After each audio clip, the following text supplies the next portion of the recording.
Hello and welcome to the Parts Innovations podcast, where we're focused on elevating parts operations through practical insights, data-driven analysis, and forward-thinking strategies for the modern parts manager. Whether you oversee a single location or a multi-store operation, our mission is to equip you with the tools that deliver measurable results and long-term success. If this is your first time joining us, welcome. And if you're returning after a bit of a hiatus, thank you for sticking around. After several years away, I'm back with a renewed focus and a commitment to bring even more value to your operations. Today's episode explores an often overlooked but critically important metric in parts operations, and that is throughput. This concept offers a very clear and actionable way to evaluate inventory productivity and departmental performance. It goes beyond what you have in stock to examine how effectively that stock is being converted into revenue. So let's begin with a very basic definition. Throughput is the number of units sold divided by the number of units in inventory. I'll say that again. So throughput is the number of units sold divided by the total number of units in inventory in a given time frame.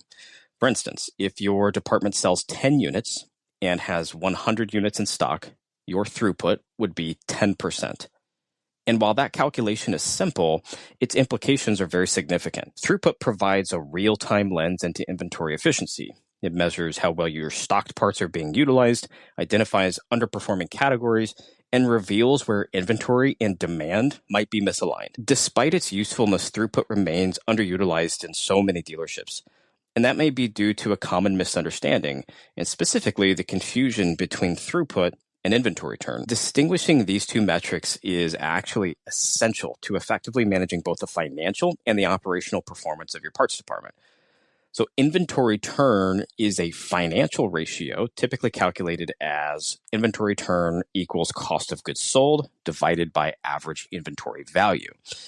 So this metric reflects how often the dollar value of inventory is sold and replaced over a given period, typically on an annual basis. And while it's helpful from a financial perspective, it is commonly reviewed by dealership principals, CFOs, it has limitations. First, it focuses on dollar movement, not unit movement.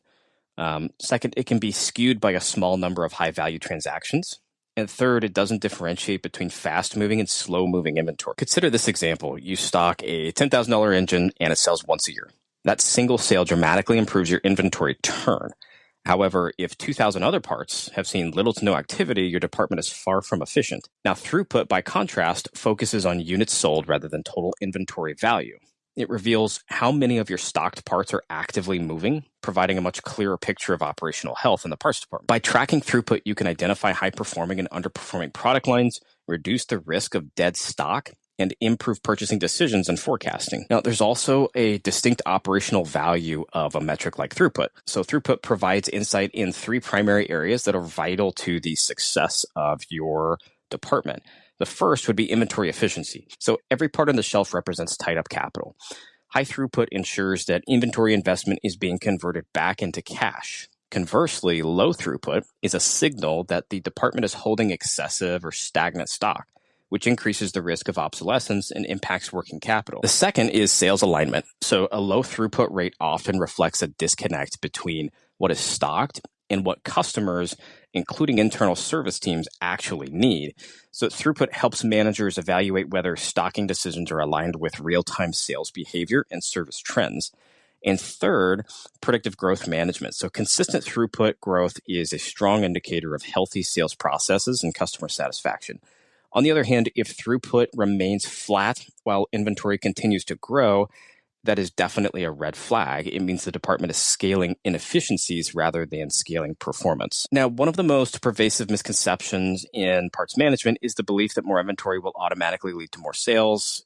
This isn't just a belief that's held in the parts department, it's held in used car operations across dealerships as well. And this belief is not only incorrect, but it's extremely harmful. Without supporting demand data, stocking more inventory can just inflate carrying costs, increase risk of obsolescence, and reduce inventory turnover in both parts operations and used car operations. And that would also, I guess, include new car operations as well. Smart operators understand that effective inventory management is not about volume, but it's about relevance and demand.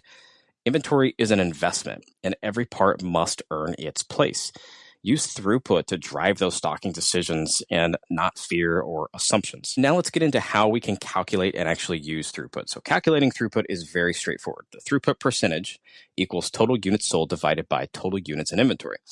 Now, I would recommend analyzing this on a monthly basis and filtering your results by product category, part number, manufacturer, your sources, channels, retail, wholesale, internal, employee, bin location, or a zone of your department. And these breakdowns will allow you to pinpoint high and low performers, align inventory with demand, improve forecasting accuracy, and motivate teams with a new measurable KPI. Once you get a grasp on throughput, the data should be applied to phase out obsolescence or slow-moving items, reallocate spending to high-demand parts, and establish performance benchmarks and goals. Kind of the next phase into utilizing throughput into daily operations would be to integrate it into your department's operating rhythm with the following steps.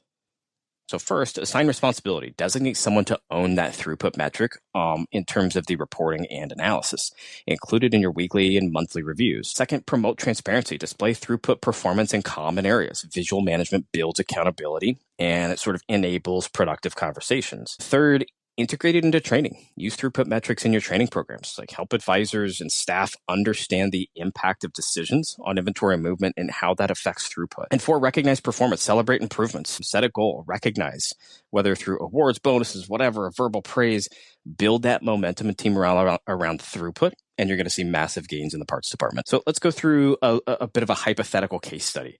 Consider the following example, right? Department A, $500,000 in inventory, 3,000 units sold. Department B, 500,000 in inventory, 1,500 units sold. While both departments hold the same dollar value in stock, Department A is converting twice the number of units. And so over time, this leads to a stronger cash flow position, fewer aged parts, better supplier leverage, and a greater ability to reinvest. Throughput provides the clarity needed to distinguish performance in these situations. And remember, when we talked about the financial metric of inventory turn being sometimes misleading, which could easily be the case with Department B. 500,000 worth of inventory. Maybe they had high value transactions that made their month look like their inventory turn was really good and presented a case to have nothing to worry about, when in actuality, the throughput was very, very low based on SKU count. So let's go through a couple of strategies to improve throughput. So let's talk about 8 ways we can do this very quickly in your parts department. So first, conduct monthly reviews of age inventory. That should be common practice. You should probably already be doing that. Focus on making data-driven ordering decisions rather than using sort of that gut feeling like I still see so often in so many parts departments.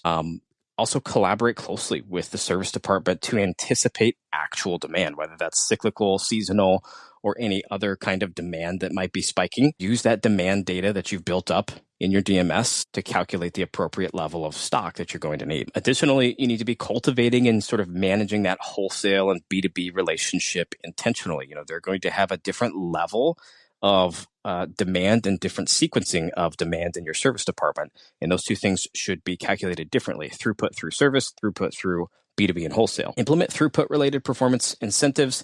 And what I really mean by this is make throughput visible, reward based on individual contribution to throughput and not strictly and only based on value sold. The 6th one here, train the team on high velocity parts and upsell opportunities. This is a really great way to quickly improve throughput by adding not only lines to the ticket, but quantity is really what we're after here. Next, if possible, set automated alerts in the DMS to flag underperforming SKUs. Go ahead and get those out of your inventory as quickly as possible. Inventory SKU reduction is also going to have a very positive impact on throughput overall, and that's an immediate impact. And lastly, use visual tools like bin level heat maps and track that inventory activity, that inventory velocity, and ultimately the inventory throughput by bin location. You're going to notice that those high throughput bin locations are probably a total disaster because people are in and out of them all the time.